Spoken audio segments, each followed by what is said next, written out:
తాకట్లో ఉన్న మీ బంగారాన్ని విడిపించి ఆ రోజు ఆన్లైన్ రేటుకి కొంటాం. Sharma gold company.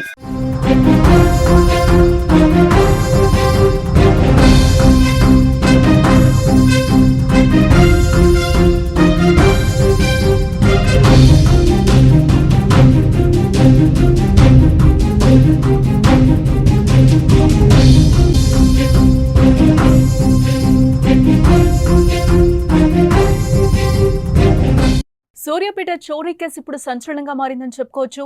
Santoshi jewellers ను దొంగలు దోచేశారు. చోరీకి గురైన సొత్తుపై ఇప్పటి వరకు కూడా క్లారిటీ లేదని అంటున్నారు. మొదట 8 కిలోలని చెప్పి కూడా యజమాని చెప్పాడు. సాయంత్రానికి అది 9 కిలోలని కూడా ప్రకటించడం జరిగింది. సుమారు 3 కేజీల చోరీ అయిందని కూడా ఎస్పీ చెప్తున్నారు. సీసీ ఫుటేజ్ లో దొంగల దృశ్యాలు కూడా రికార్డ్ అయినట్లుగా తెలుస్తోంది. చోరీ చేసింది యూపీలోని కబూతర్ గ్యాంగ్ గా కూడా డౌట్ వ్యక్తం చేస్తున్నారు. షాపుకు కూతవేటు దూరంలోనే అద్దెకిల్లు తీసుకున్నట్లుగా కూడా తెలుస్తోంది. రాత్రి 12 గంటలకు దుకాణంలోకి ఎంట్రీ ఇచ్చారు. చోరీ చేసి 3 గంటల పాటు వాటాలు పంచుకున్నట్లుగా తెలుస్తోంది. యూపీకి 2 బృందాలు వెళ్ళినట్లుగా కూడా మనకి సమాచారం అందుతోంది.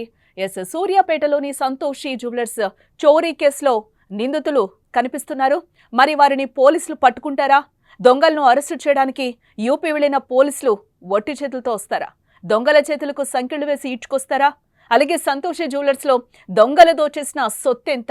18 కిలోలా లేక 9 కిలోలా? ఎస్పీ చెప్పినట్టు 3 కిలోలా? ఇవే ప్రశ్నలు ఇప్పుడు సూర్యాపేట ప్రజలను మైండ్ తొలిచేస్తున్నాయి.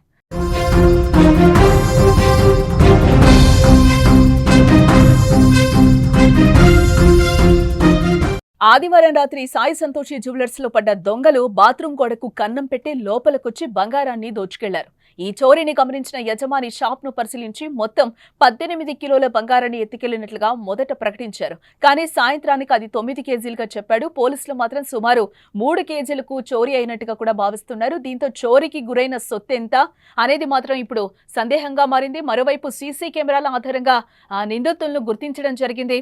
యూపీకి చెందిన కబూతర్ గ్యాంగ్ గా అనుమానిస్తున్నారు. 2 నెలలుగా షాపుకు కూతవేటు దూరంలోనే గది అద్దెకు తీసుకుని ఉన్నట్లుగా కూడా సమాచారం. ఫాస్ట్ ఫుడ్ సెంటర్ పెడుతున్నామంటూ కూడా గదికి తీసుకుని రెక్కి నిర్వహించినట్టుగా తెలుస్తోంది.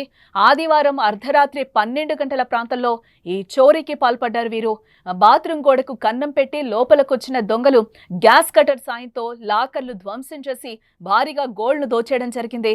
అనంతరం 3 గంటల పాటు వాటాలు వేసుకుని అక్కడి నుంచి పరారయ్యారు. నిందితుల కోసం సూర్యాపేట పోలీసులు యూపీకి వెళ్లారు. మరి వారు దొరుకుతారా లేదా అన్నదైతే చూడాల్సిన అంశం. ఇక ఇదే అంశానికి సంబంధించిన మరింత సమాచారాన్ని మా ప్రతినిధి నిరంజన్ రెడ్డి అందిస్తారు. నిరంజన్ రెడ్డి, సూర్యాపేట చోరీ కేసు సంచలనంగా మారిందని చెప్పుకోవాలి. కొత్త విషయాలు వెలుగులోకి వస్తున్నాయి. రెక్కి ప్రకారమే ఈ చోరీ జరిగినట్టుగా కూడా తెలుస్తోంది. ఏంటి దానికి దాదాపు ఒక కంక్లూజన్ కి అయితే పోలీసులు వచ్చారు. కేవలం యూపీ చెందిన కబూతర్ గ్యాంగ్ గానే ఈ చోరీ చేసిన వ్యక్తులు కబూతర్ గ్యాంగ్ సభ్యులుగానే పోలీసులు అయితే ప్రాథమికంగా అంచనాకు వచ్చిన పరిస్థితుంది. ఓకే, సీసీ కెమెరా ఫుటేజ్ కూడా లభించింది. సీసీ కెమెరాలో క్లియర్ గా వీళ్ళంతా కూడా పాత నిరసనలుగా తెలుస్తుంది. వీళ్ళు మొన్న రాత్రి ఆదివారం రాత్రి సోమవారం తెల్లవారుజామున ఈ చోరీకి పాల్పడ్డారు. 12 గంటల సమయంలో జ్యువెలరీ షాప్ లోకి దూరిన వ్యక్తులు 3 గంటల సమయంలో 3 గంటల 49 నిమిషాల సమయంలో తిరిగి వాళ్ళు చోరీ చేశారు. గోడ కన్నాలు వేశారు. అక్కడ నుండి వాళ్ళు వాటాలు పంచుకున్నారు. నగదు దాదాపు 18 లక్షల నగదు రూపాయలు, అదేవిధంగా బంగారం, ఇదంతా కూడా వాటాలు పంచుకొని యథేచ్ఛగా దర్జాగా వెళ్లిపోతున్న దృశ్యాలైతే సీసీ కెమెరాకు చిక్కాయి. సుమన్ టీవీ స్క్రీన్ మీద మనం చూడొచ్చు. సో ఇదంతా కూడా కేవలం యూపీకి చెందిన ముఠాగా వీళ్ళైతే గుర్తించారు. ప్రస్తుతం యూపీకి 2 పోలీసు బృందాలు సూర్యాపేట నుంచి వెళ్లిన పరిస్థితుంది. వాళ్ళు ఎక్కడికి వెళ్లారు, సూర్యాపేట నుంచి ఏ రహదారి నుంచి వెళ్లారు, ఎయిర్పోర్ట్ లో వెళ్లారా, రైల్వే స్టేషన్ ద్వారా వెళ్ళారా, మొత్తం కూడా ఒక 2 టీములు మాత్రం ఓన్లీ సీసీ కెమెరా ఫుటేజ్ ని వెతుక్కుంటూ అదే పని మీద ఉన్నాయి. మరో 2 టీములు యూపీకి వెళ్ళాయి నిందితుల ఆచూకీ కోసం. సో మరి వాళ్ళని పట్టుకొస్తారా లేకపోతే ఉత్త చేతులతో తిరిగి వస్తారా అనే సందేహం మాత్రం కొనసాగుతా ఉంది. మొత్తంగా చూసుకుంటే ఇది దాదాపు ఈ ఘటన జరిగిన ప్రదేశానికి కేవలం 50 మీటర్ల దూరంలోనే వీళ్ళు ఒక పాడుబడిన ఇంట్లో అద్దెకు ఉండడం ఇక్కడ విశేషంగా చెప్పుకోవచ్చు. ఇక్కడ ఈ అద్దెకు ఎవరైతే అద్దెకు దిగారో వాళ్ళు అద్దె ఇచ్చే క్రమంలో మేము ఫాస్ట్ ఫుడ్ ఇక్కడ ఏర్పాటు చేయాలనుకుంటున్నాము. ఫాస్ట్ ఫుడ్ కోసమే తాము యూపీ నుంచి ఇక్కడికి వచ్చామని కూడా వాళ్ళు నమ్మబలికారు. సో వీళ్ళని నమ్మిన ఆ యజమాని కూడా వాళ్ళకు అద్దెకి ఇవ్వడం జరిగింది. అద్దెకు ఉంటుంది. దాదాపు 45 రోజులుగా రెక్కి నిర్వహించారు.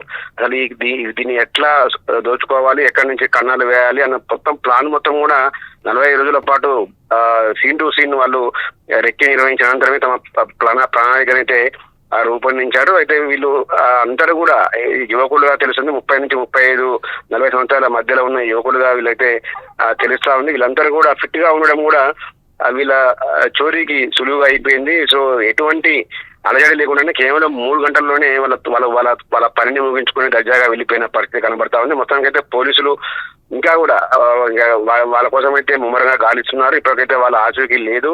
రెండు బృందాలు ఈ రోజు తెల్లవారుజామునే యూపీకి బయలుదేరి వెళ్ళిన పరిస్థితి కనబడుతుంది. దానికి ఎస్ అంటే షాప్ అధికారి కూడా ఎవరైతే ఉన్నారో వాళ్ళు కూడా 2 మాటలు చెప్తున్న పరిస్థితి కనిపిస్తుంది. ఒకసారి 18 కిలోలని, ఒకసారి 8 కిలోలని, ఒకసారి 9 కిలోలని కూడా చెప్తున్న పరిస్థితి కనిపిస్తుంది. అసలు దీనికి సంబంధించి పోలీసులు ఏమంటున్నారు, దాంతోపాటుగా కబూతర్ గ్యాంగ్ గురించి ఏం చెప్తున్నారు, గతంలో కూడా వీళ్ళు ఏమన్నా ఇక్కడ చోరీలు చేసిన దాఖలాలు కనిపిస్తున్నాయా, ఏమంటున్నారు నిరంజన్?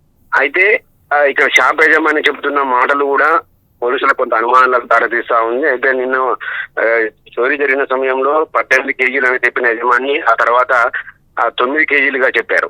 మళ్ళీ జిల్లా ఎస్పీ మాత్రం కేవలం 3 కేజీల లోపే ఆభరణాలు పోయాయని చెబుతా ఉన్న పరిస్థితి. అయితే ఇందులో ఏది నిజమనేది విషయం అయితే పోలీసుల విచారణ తెలిస్తే పోలీసులు యజమాని పాత్ర ఏమైనా ఉందా అన్న కోణంలో కూడా తమ విచారణ అయితే ముమ్మరంగా కొనసాగిస్తా ఉన్నారు.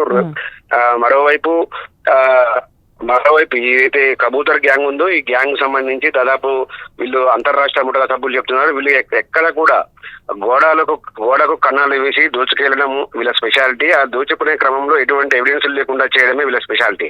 సో నిన్న మనం చోరీ జరిగిన విషయాన్ని గమనించే కనుక నిన్న వాళ్ళు 12 గంటల 1 నిమిషానికి జ్యువెలరీ షాప్ లోకి వెళ్ళిన వెంటనే కన్నాలు వేసి ఫస్ట్ మొదటగా సీసీ కెమెరా ఫుటేజ్ నే కవర్ చేశారు. సీసీ కెమెరా ఫుటేజ్ లో ఎటువంటి దృశ్యాలు తమ చోరీ చేస్తున్న దృశ్యాలు రికార్డు కాకుండా వాటర్ మగ్గును కప్పి ఉంచిన పరిస్థితి ఉంది. సో వీళ్ళంతా కూడా గతంలో పలు రాష్ట్రాల్లో కూడా ఇటువంటి తరహా చోరీలు చేసి భారీగా ఏటీఎం సెంటర్లు కావచ్చు, బ్యాంకులు కావచ్చు, జ్యువెలరీ షాపులు కూడా డ్యూటీ చేసిన పరిస్థితి ఉంది. అదే కోణంలో పోలీసులు విచారణ జరిపితే అదే దానికి తోడు సీసీ కెమెరా ఫుటేజ్ దృశ్యాలను కనిపిస్తే వీళ్ళంతా కూడా పాత నిరస్తులుగా పోలీసులు గుర్తించారు. వాళ్ళ స్వస్థలాలకు అయితే 2 బృందాలు ఇప్పటికే ఇక్కడి నుంచి వెళ్లిపోయిన పరిస్థితి కనబడతా ఉంది. రైట్ నిరంజన్. ఎస్, సూర్యాపేటలోని సంతోషి జ్యువెలర్స్ చోరీ కేసులో నిందితులు కనిపిస్తున్నారు. మరి వారిని పోలీసులు పట్టుకుంటారా? దొంగలను అరెస్టు చేయడానికి యూపీ వెళ్లిన పోలీసులు వట్టి చేతులతో వస్తారా? దొంగల చేతులకు సంకెళ్లు వేసి ఈడ్చుకొస్తారా? అలాగే సంతోషి జ్యువెలర్స్ లో దొంగలు దోచేసిన సొత్తు ఎంత? 18 కిలోల లేక 9 కిలోల? ఎస్పీ చెప్పినట్టు 3 కిలోల? ఇవే ప్రశ్నలు ఇప్పుడు సూర్యాపేట ప్రజలు మైండ్ తొలిచేస్తున్నాయి. ఆదివారం రాత్రి సంతోషి జ్యువెలర్స్ లో పడ్డ దొంగలు బాత్రూమ్ గోడకు కన్నం పెట్టి లోపలికొచ్చి బంగారాన్ని ఎత్తుకెళ్లిన సిచ్యువేషన్స్, అలాగే ఈ చోరీని గమనించిన యజమాని షాపును పరిశీలించి మొత్తం 18 కిలోల బంగారాన్ని ఎత్తుకెళ్లినట్టు మొదట ప్రకటించాడు. కానీ సాయంత్రానికి 9 కేజీలుగా చెప్పాడు. పోలీసులు మాత్రం సుమారు 3 కేజీల వరకు చోరీ అయినట్టుగా కూడా చెప్తున్నారు. దీంతో చోరీకి గురైన సొత్తు ఎంత అనేది మాత్రం ఇప్పుడు సందేహంగా మారిందని చెప్పుకోవచ్చు. మరోవైపు సీసీ కెమెరాల ఆధారంగా కూడా నిందితుల్ని గుర్తించారు. ఆ విజువల్స్ కూడా మనం కెమెరాలో చూస్తున్నాం. ఇదంతా కూడా వాళ్ళు దాదాపుగా 3 గంటల్లో దోచేసి పంచుకొని కూడా అక్కడి నుంచి వెళ్లిపోయారు. ఆ గ్యాంగ్ కూడా యూపీకి చెందిన కబూతర్ గ్యాంగ్ గా కూడా పోలీసులు అనుమానిస్తున్నారు. 2 నెలలుగా షాపుకు కూతవేటు దూరంలోనే గది అద్దెకు తీసుకొని కూడా ఉన్నట్లుగా తెలుస్తుంది. అక్కడ స్థానికుల సమాచారం ప్రకారం కూడా మేము ఇక్కడ ఒక షాపు పెట్టబోతున్నాము, అందుకని ఇక్కడ రెంట్కు తీసుకుంటున్నాం, మేము యూపీ నుంచి వచ్చామని కూడా అక్కడ చెప్పారు. ఫాస్ట్ ఫుడ్ సెంటర్ని మేము పెట్టబోతున్నాము, అందుకే మేము ఇక్కడ గదిని అద్దెకు తీసుకుంటున్నామని కూడా వాళ్ళు చెప్పారు. దాదాపుగా 2 నెలల నుంచి ఏదైతే Sai Santoshi jewellers gold shop ఉందో అక్కడికి నియర్ బయ్యే వాళ్ళు కూడా ఇల్లును అద్దెకి తీసుకున్నట్లుగా కూడా మా ప్రతినిధి చెప్తున్న పరిస్థితులు అయితే కనిపిస్తున్నాయి. అలాగే అక్కడ దాదాపుగా వాళ్ళు 2 నెలలుగా కూడా రెక్కి నిర్వహించి కూడా ఈరోజు ఆ జ్యువెలరీ షాప్లో టోటల్గా ఎంత ఎత్తుకెళ్లారు అనేది కూడా ఇప్పుడు ప్రశ్నార్థకంగా మారింది. టోటల్గా పోలీసులు చెప్తున్న దాన్ని బట్టి 3 కేజీలు అయితే తీసుకెళ్లారు, గోల్డ్ని దోచుకెళ్లారు, అలాగే 18 లక్షల రూపాయలను కూడా ఎత్తుకెళ్లారు అనేది కూడా చెప్తున్న పరిస్థితులు కనిపిస్తున్నాయి. బాత్రూమ్ గోడకు కన్నం పెట్టి లోపలికి వచ్చిన దొంగలు గ్యాస్ కటర్ సాయంతో లాకర్లు ధ్వంసం చేసి భారీగా గోల్డ్ని దోచేసిన పరిస్థితి. అనంతరం 3 గంటల పాటు వాటాలు వేసుకుని అక్కడి నుంచి పరారయ్యారు. నిందితుల కోసం సూర్యాపేట పోలీసులు యూపీకి వెళ్లడం కూడా జరిగింది. మరి వారు దొరుకుతారా లేదా అనేది అయితే చూడాల్సిన అంశం.